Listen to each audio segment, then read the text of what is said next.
Alors voilà la fameuse écluse dont je parlais tout à l'heure.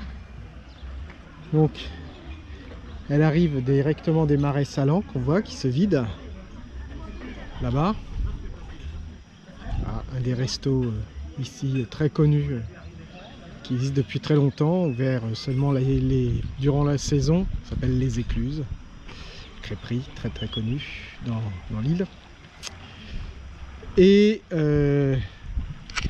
Et donc cette chasse qu'on voit dans ce film Oléron Liberté, elle existe donc vraiment, et son rôle est vraiment de chasser le sable pour désensabler. Mais on voit que même là, ici en bas, bah, la puissance, voilà, là, vous voyez, ça commence à tourner en fait.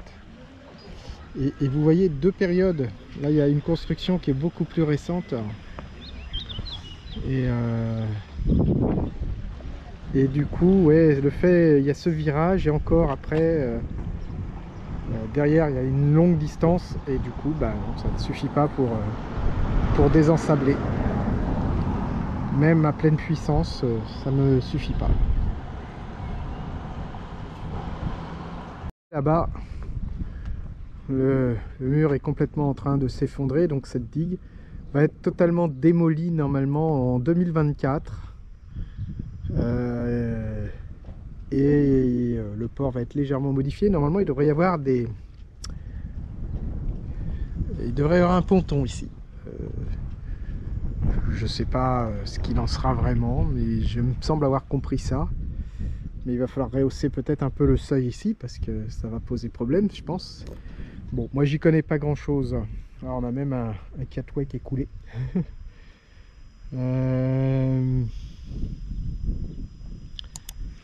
Ouais, il y a des choses à faire sur ce port et ça devient un peu problématique pour nous qui sommes là donc de ce côté-là du port, côté bassin Plaisance. Plaisance avec les voiliers, j'entends, le grand bassin, le bassin neuf, on va dire. Maï est là-bas, c'est le premier mât qu'on voit à droite là. Ici, c'est la partie visiteur, là où nous voyons les trois bateaux à couple. Ça, c'est la partie visiteur ici. Et donc on voit effectivement, nous étions de l'autre côté sur les enrochements. Et là nous voilà du côté du port, avec sa capitainerie qui est là. Reconnaissable aussi quand on arrive du large. On peut deviner son toit au moins, son toit rouge et son haut blanc.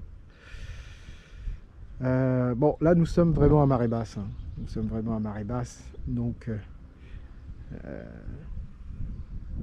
pas moyen de bouger du port quand c'est comme ça. Le seuil est même pas couvert ou à peine. Je connais pas les coefficients en ce moment, donc je peux pas vous dire si c'est une très grosse marée ou pas. Là, en bas, personne à gauche, personne à droite, avec les serviettes qui pendent sous la capote. Alors le problème que j'ai moi ici, c'est la manœuvre. Là, la marée est pas complètement basse. Ici, là, dans le petit angle, ce qui fait un angle là, on peut pas le voir, mais on a un banc de sable qui s'avance de 4-5 mètres. Et là, vous voyez que finalement, l'air de rien, j'ai pratiquement aucune, même à marée haute, j'ai très peu de marge de manœuvre en sortant en arrière sur tribord.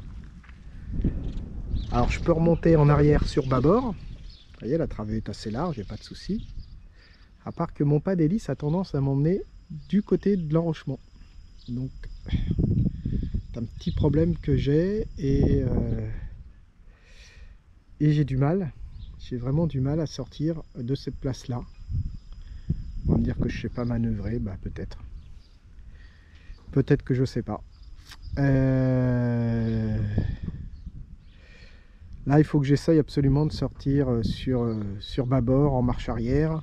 C'est ce que je faisais avec mon ancien bateau qui était sur le ponton encore d'à côté, là le dernier qui est là-bas où il y a surtout des vedettes. Néré était là-bas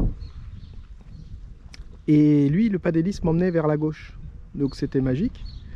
Je mettais en marche arrière, c'était même, fallait même que je fasse attention de ne pas toucher mon voisin de gauche, et le bateau sortait tout seul et puis je l'emmenais direct là-bas en marche arrière. Et puis je faisais un petit créneau, je repartais en marche avant. Là, pour le moment, je manque d'expérience sur cette place-là, où j'ai très peu bougé de cette place-là en fait, depuis que j'y suis. Quand on part et on revient, mais beaucoup plus tard. Donc je n'ai pas fait beaucoup de sorties de cette place-là aujourd'hui pour apprendre à bien la maîtriser. Bon. Mais le fait est que effectivement partir sur tribord en marche arrière, c'est un peu compliqué parce que le banc de sable là il s'avance pas jusqu'au barracuda que vous voyez là, mais pas loin, mais pas loin. Donc faut faire attention en sortant. Voilà, bah là en tout cas je suis tranquille, hein, je suis pas embêté par mes voisins. Mais on est bien quand même. Même si on sort pas, on est bien hein, quand même sur le bateau. Voilà, pour un Parisien enfermé dans sa Seine-Saint-Denis le long de l'année, c'est quand même bien, même si on n'est pas en mer, de pouvoir profiter du bateau.